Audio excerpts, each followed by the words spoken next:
புதுசாக ஏதாவது தெரிந்து கொள்ள வேண்டும், எல்லை பிரச்சனை, ஹிஸ்ட்ரி இதெல்லாம் தெரிஞ்சுக்கிறதுக்காக தான் தமிழ் பொக்ஷம் வந்து பார்க்குறீங்க. ஸோ இன்றைக்கி நம்ம தெரிந்து கொள்ள வேண்டிய ஒரு விஷயம் டிப்ளோ டெரரிசம். மியான்மர் அப்படிங்கிற ஒரு நாட்டை மையப்படுத்தி இந்த டிப்ளோ டெரரிசம் என்பது செய்யப்படுகிறது. ஜம்மு காஷ்மீரில் 4 தீவிரவாதிகள் இன்று சுட்டு கொல்லப்பட்டார்கள்.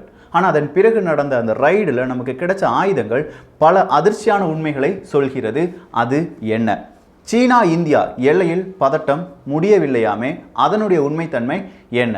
இப்படி பல கேள்விகளுடைய பதிலாகத்தான் இந்த ஒரு பதிவு இருக்க போகிறது. அன்பு தமிழஞ்சங்களுக்கு தமிழ் பொக்கிஷத்தின் வணக்கங்கள்.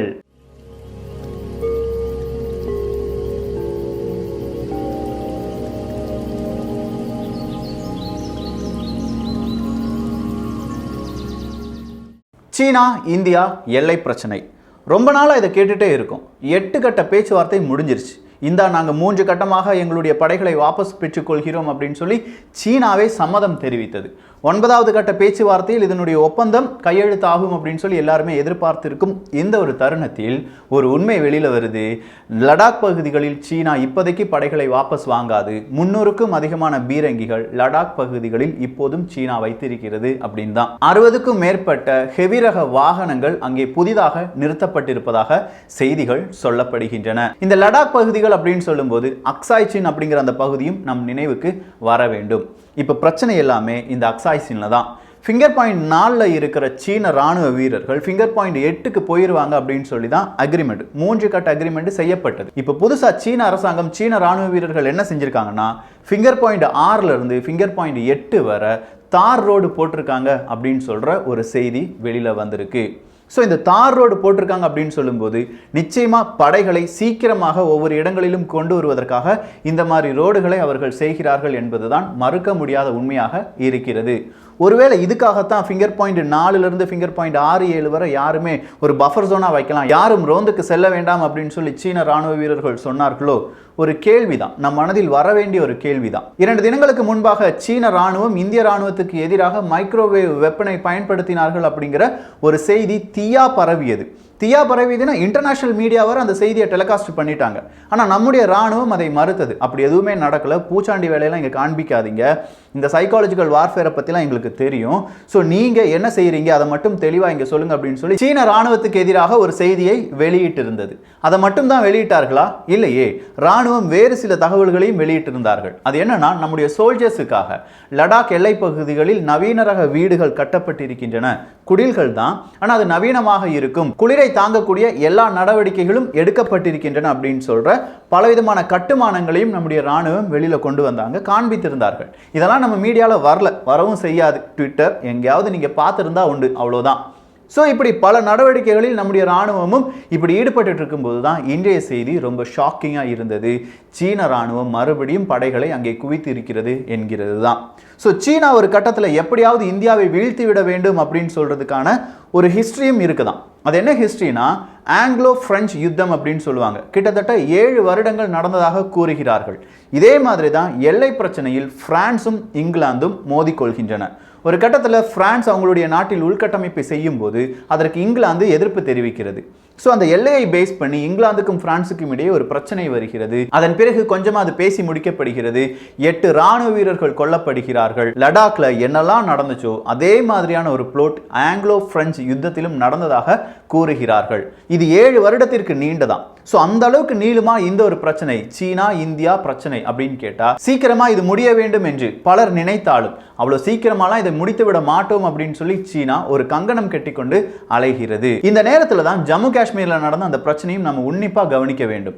ஏன்னா ஜம்மு காஷ்மீர் அப்படின்னு சொல்லும்போது அதுவும் நம்முடைய எல்லை பகுதி தான். அந்த எல்லை பகுதியில் ஒரு செக் போஸ்ட், ஒரு டோல் பிளாஸா இருக்கு. அங்க வந்து ஒரு வாகனம், அந்த வாகனத்துல 4 தீவிரவாதிகள் இருந்திருக்காங்க. வாகனத்தை விட்டு வெளியில வாங்க அப்படின்னு நம்முடைய ராணுவ வீரர்கள் கூறியிருக்கிறார்கள். கேட்கவில்லை. அதுக்கு வீடியோ ஃபுட்டேஜ்லாம் வெளியில வந்திருக்கு. பார்க்காத நபர்கள் இருந்தால் என்னுடைய ட்விட்டர் அக்கௌண்ட் போய் பாருங்க, நிச்சயமா அது பகிரப்பட்டிருக்கிறது. ஸோ யாருமே வெளியில வரல. ஓகே, டெரரிஸ்ட் தான் உள்ளக்கு இருக்கானுங்க.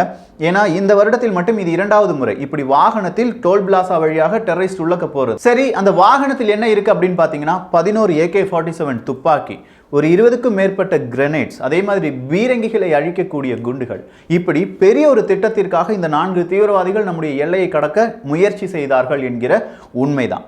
இந்த AK-47 இல்லாட்டி இந்த கையெறி குண்டுகள் இதெல்லாம் எங்கிருந்து தயாரிக்கப்பட்டது அப்படின்னு பார்க்கும்போது தான் சீனா. இது யார் வழியாக இங்கே வந்திருக்கும் அப்படின்னு பார்த்தா பாகிஸ்தான். ஸோ இதை தான் டிப்ளோ டெரரிசம் அப்படின்னு சொல்கிறாங்க. இந்த டிப்ளோ டெரரிசத்தை இதுவரையிலும் பாகிஸ்தான் தான் நம்முடைய நாட்டில் செய்து வந்தது. அதாவது நம்முடைய நாட்டை அழிக்க வேண்டும் ஒருத்தனுக்கு எய்ம். அவன் என்ன செய்வான், நம்ம நாட்டில் ஒரு தீவிரவாத குழுக்களை வளர்த்து விடுவார்கள். அப்படி வளர்த்து விடும்போது அவங்களுக்கு தேவையான ஃபண்ட், அவங்களுக்கு தேவையான ஆயுதத்தை அவங்க என்ன செய்வாங்க, பெரிய அளவில் ஃப்ரீயாவோ இல்லாட்டி ரொம்ப சுலபமான வழியிலோ கொடுத்து விடுவார்கள். ட்ரோன் வழியாலாம் பாகிஸ்தான் இப்போதும் நம்முடைய நாட்டில் இருக்கும் தீவிரவாதிகளுக்கு நிறைய பணத்தையும் துப்பாக்கிகளையும் அனுப்புவது தினசரி ஒரு செய்தியாக இருக்கிறது. ஸோ இந்த டிப்ளோ டெரரிசத்தை இப்போ யார் பயன்படுத்துகிறார்கள்? நேராக மியான்மரை மையப்படுத்தி சீனா பயன்படுத்தி வருகிறது. அரக்கன் ஆர்மி, AA ஆர்மி அப்படின்னு சொல்லுவாங்க. அவங்களுக்கு தேவையான எல்லா ஆயுதங்களையும் இப்போது யார் கொடுக்கிறார்கள்? சீனா கொடுக்கிறது. மியான்மர் தாய்லாந்து எல்லையில் மிகப்பெரிய அளவில் இந்தியா ஒரு ரோந்து நடவடிக்கைகளில் ஈடுபடுகிறது. அப்படி ரோந்து நடவடிக்கைகளில் ஈடுபட்ட போது பலவிதமான ஆயுதங்கள் பறிமுதல் செய்யப்படுகின்றன. அந்த ஆயுதங்களுடைய விலை மட்டுமே போன சில மாதங்களில் நடந்த இந்த மாதிரியான ஆய்வுகளில் சீஸ் செய்யப்பட்ட ஆயுதங்களுடைய அந்த விலை மட்டுமே $1 மில்லியன் அளவுக்கு இருக்குமா. ஸோ $1 மில்லியன் அளவுக்கான ஆயுதங்கள் அங்கே பறிமுதல் செய்யப்பட்டிருக்கும் போது எவ்வளவு ஆயுதங்கள் நம்முடைய நாட்டுக்கு இல்லாட்டி மியான்மர் நாட்டுக்குள் சென்றிருக்கும். மியான்மர் நாட்டுக்கு செல்லும் போது அங்கு இருக்கும் தீவிரவாத குழுக்கள் நம்முடைய இராணுவ வீரர்களுக்கு எதிராக போராடுவார்கள். இதனால் நம்முடைய இராணுவம் கொஞ்சமா வீக் ஆகும். இதை மையப்படுத்தி தான் நம்ம என்ன செஞ்சோம், மியான்மருக்கு ஒரு நீர்மூழ்கி கப்பலை கொஞ்சம் ஃப்ரீயாக கொடுத்தோம். ஃப்ரீயாக கொடுத்து ஒரு வார்த்தை மட்டும் சொன்னோம், எங்களுக்கும் இந்த ரோந்து நடவடிக்கைகளில் நீங்கள் கொஞ்சம் ஸ்பேஸ் தரணும். ஏன்னா உங்கள் நாட்டுக்குள்ளே தேவையில்லாத நடவடிக்கைகள் எல்லாமே நடந்து வருகிறது, நாங்களும் சின்னதாக கவனிக்கணும், கண்காணிக்கணும். அதுக்கு மியான்மர் அரசாங்கமும் ஒரு பக்கம் தலையை ஆட்டி விட்டது. சரி, நீங்கள் வந்து ரோந்து நடவடிக்கைகளில் ஈடுபட்டு கொள்ளுங்கள், ஏன்னா எங்களுக்குமே பயமாக இருக்குது. இந்த அரக்கன் ஆர்மியை பார்த்தா எங்களுக்கே பயமாக இருக்குது. அவங்களுக்கு வெப்பன்ஸ்லாம் சீனா கொடுப்பதாக எங்களுக்கும் ரகசிய தகவல்கள் வருகின்றன. ஸோ இப்படி ஒவ்வொரு இடத்துலையும் நமக்கு செக் பாயிண்ட்டை நிறைய பேர் வச்சுக்கிட்டே இருக்காங்க. மியான்மர் வழியாக, பாகிஸ்தான் வழியாக, சீனா இந்தியா எல்லை வழியாக, நேபாளம் வழியாக. இந்த செக் பாயிண்ட்டுக்கு மத்தியில் அடுத்ததாக நம்முடைய சோதனைகளும் தீவிரமடைந்து கொண்டே இருக்கிறது. நவம்பர் 13ஆம் தேதி QRSAM அப்படிங்கிற ஒரு மிசைலை டெஸ்ட் பண்ணி பார்க்குறோம். Quick reaction surface to air missile என்பது தான். நம்முடைய வான் பகுதியில் ஏதாவது ஒரு விமானமோ இல்லாட்டி ஒரு ஏவுகணையோ வருகிறது, உடனே இங்க இருக்கிற ஒரு மிசைல் லான்ச்சர் ஒரு ஏவுகணையை செலுத்த வேண்டும். குயிக் ரியாக்ஷன், குயிக்கா ரியாக்ட் பண்ணி அந்த ஏவுகணையை அழிப்பதற்கான ஒரு சர்ஃபஸ் டு ஏர் மிசைலை நம்ம செலுத்துகிறோம். இதை QARSM அப்படின்னு சொன்னாலும் இது ஒரு கட்டமாக ஆய்வு செய்யப்பட்டது 13ஆம் தேதி. அடுத்ததா 2 தினங்களுக்கு பிறகு இரண்டாவது கட்டமாக ஆய்வு செய்யப்பட்டது. DRDOவால் தயாரிக்கப்பட்ட இந்த ஏவுகணை இப்போது சோதனை முயற்சியில் எல்லாமே முடிவடைந்து நம்முடைய ராணுவத்தில் சேர்ப்பதற்கான நடவடிக்கைகளில் ஈடுபட்டு கொண்டிருக்கிறார்கள் DRDO அமைப்பை சேர்ந்தவர்கள். இப்படி நாமும் நம்முடைய DRDO வழியாக இல்லாட்டி நம்முடைய உள்நாட்டில் தயாரிக்கப்பட்ட ஏவுகணைகளாக இருக்கட்டும், சீனா எப்ப வேணாலும் இந்த பிரச்சனையை செய்து வரலாம். பல நேரங்களிலும் சீனாவினுடைய பிரச்சனை இப்போதைக்கு தீராது என்பதை கணித்து வைத்திருக்கிறார்கள். இது இன்னைக்கு நேற்று கணித்து வைத்தது கிடையாது. நிறைய ஆர்டிக்கிள் இதே மாதிரி சீனா மியான்மருக்கு உதவும், சீனா இந்த மாதிரியான இடத்தில் பல பிரச்சனைகளை எழுப்பும் அப்படி 2-3 வருடங்களுக்கு முன்பாகவே பல வல்லுநர்களாலும் கணிக்கப்பட்டிருந்தது. கொஞ்சம் பேப்பராகவே வெளியில வந்திருக்கு. அதற்கான ப்ரூஃப் தான் நீங்க பார்த்துட்டு இருக்கீங்க. ஸோ சீனா எதிரியாக நினைக்கும் நாடுகளில் முதல் நிலையில் இருக்கும் நாடு இந்தியா தான். இந்தியாவை அழிப்பதற்காக அவங்க இப்போது எடுத்திருக்கும் ஆயுதம் டிப்ளோ டெரரிசம். இந்த டிப்ளோ டெரரிசத்தை முறியடிப்பதற்காக இந்திய ராணுவ வீரர்களும் அவர்களுடைய உயிரை தியாகம் செய்துதான் வருகிறார்கள். இது எல்லை பிரச்சனை அப்படின்னு பார்த்தா கடல் எல்லையிலும் இதே மாதிரி பிரச்சனை தான், கடற்பரப்பிலும். இந்த கடற்பரப்பில் நம்முடைய பிரச்சனைகளை கொஞ்சமா ஓவர் கம் பண்றதுக்காக இப்ப நம்ம மறுபடியும் P-8I ரக விமானத்தை கூடுதலாக களமிறக்கி இருக்கிறோம். இந்த P-8I ரக விமானம் போயிங் அவங்களுடையது, அந்த நிறுவனத்தினுடையது. இப்போ 8 விமானங்கள் நம்மிடம் இருக்கிறது. இந்த 8 விமானங்களுக்கு பிறகு நேற்றைய தினம் 9வது P-8I ரக விமானம் நம்முடைய கடற்பரப்பில் சேர்க்கப்பட்டிருக்கிறது, நம்முடைய ராணுவத்தில் சேர்க்கப்பட்டிருக்கிறது. மொத்தமா 22 P-8I விமானம் எங்களுக்கு வேண்டும் அப்படின்னு சொல்லி போயிங்கிட்ட நம்ம ஆர்டர் கொடுத்து வச்சிருக்கோம். அந்த அளவுக்கு மிக உறுதியாக இருக்கக்கூடிய அந்த விமானம் நம்முடைய கடல் எல்லையை பாதுகாப்பதற்காக இப்போது ரோந்து நடவடிக்கைகளில் ஈடுபட்டு வருகிறது. கடல் அப்படின்னு சொல்லும்போது நீர்மூழ்கி கப்பலுக்கு தான் நம்ம இப்போ ரொம்ப அச்சப்பட வேண்டியதாக இருக்கிறது. நம்ம நாட்டை விட கூடுதலான நீர்மூழ்கி கப்பலாக இருக்கட்டும் இல்லாட்டி கப்பற்படையில் சீனா ஒரு படி மேலே தான் நிற்கிறாங்க. ஸோ கடல் எல்லை சார்பாக அடுத்த பிரச்சனை வருமோ, வரலாம் என்பதும் பல வல்லுநர்களுடைய கருத்தாக இருக்கிறது. எல்லை பிரச்சனையில் சின்னதா ஒரு சமாதானம் வந்த பிறகு அடுத்ததா கடற்பரப்பில் பிரச்சனைகள் வரலாம் என்பதற்காகத்தான் கடற்பரப்பிலும் நம்முடைய ஆதிக்கம், நம்முடைய ரோந்து நடவடிக்கைகளை கூடுதலாக செய்ய வேண்டும் அப்படிங்கிற ஒரு இக்கட்டான நிலைமையில் இந்தியா வந்து நிற்கிறது.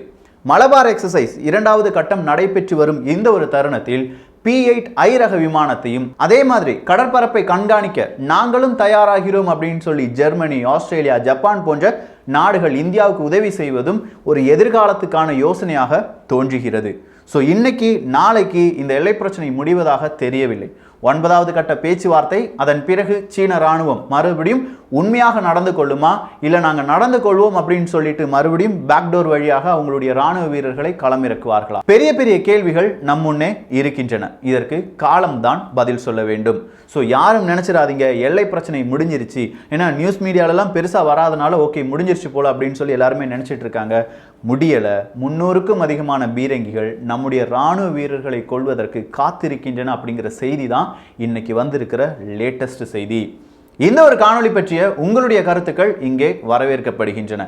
எல்லோரும் தமிழ் பொக்ஷத்தில் இணைந்திருங்கள். தமிழ் பொக்ஷம் சேனலை சப்ஸ்கிரைப் செய்யாத தோழர்கள் தோழிகள் தயவுசெய்து சப்ஸ்கிரைப் பண்ணிக்கோங்க. நல்லதை பகிர்ந்து நல்ல சமுதாயத்தை உருவாக்குவோம். நன்றி, வணக்கம்.